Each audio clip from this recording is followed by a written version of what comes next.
Okay, yeah, now we've had the question of pornography come up again. Um, Look, I think, the fact that it's been raised means that whoever raised it realises it is an issue. We're called to holiness. Now, what does holiness mean? Holiness is being set apart for God, set apart from worldly things for spiritual things.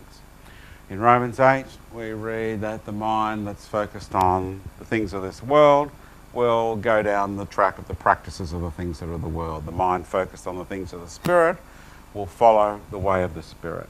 In Galatians 5, we read that the life of the Spirit and the life of the flesh are at war with each other. Paul says you cannot do what you want to do because the things that please the Spirit are against the things of the flesh.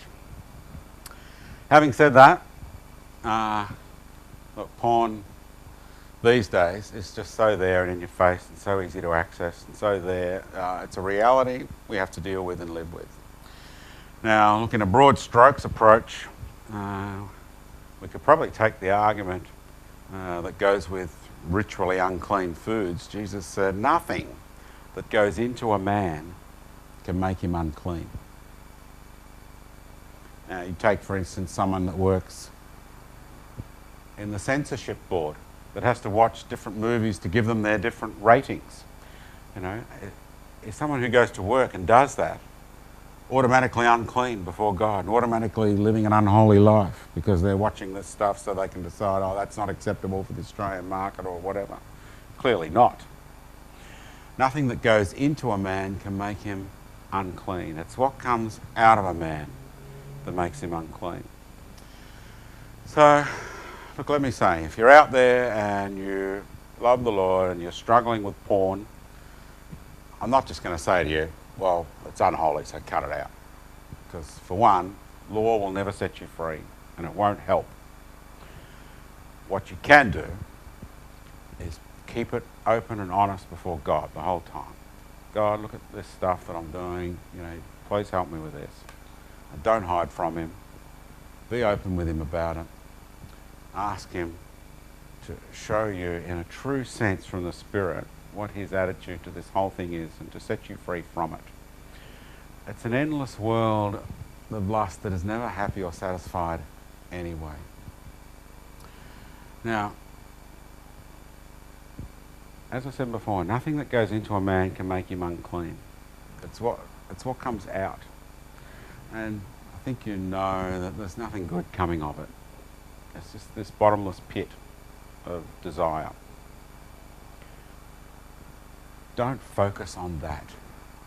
If you try to fight sexuality, fight porn, and fight masturbation, and fight whatever it is so that you can live a holy life, you're trying to achieve spirituality through law. Fight the other fight. Fight the fight of knowing Jesus, loving him, praying. Fight the fight of being in a good relationship with him. And then when these other things happen that break that fellowship, you'll be less attracted to them because the spiritual can take over. The spiritual can win you over from within. If you think to yourself, I've got to get clean, I've got to get right so that I can know him, you're fighting against yourself. These are things you'll be drawn to doing and want to do. And you'll be at war with yourself. Fight the good fight, the fight of knowing Jesus. Let him transform you. Same thing applies to couples that aren't married, that get very cosy and cuddly with each other. Where are the boundaries there? I've heard preaching, that anything below the neck, you're immediately into sin. Well, we shouldn't be making rules up that the Word of God didn't put there. The overarching rule is love. Love is the rule. So for one, if this physical contact you're having leads to sexuality outside of marriage and that's damaging you and your walk with God, well, that's not love for a start. If it isn't leading to a sexual encounter, or sexual intercourse anyway, but other sexual encounters, you've got to ask yourself, when did this stop being love? Because you're going down a dead-end street. You're igniting a fire and taking someone somewhere with passion that can't lead where God intended it to go.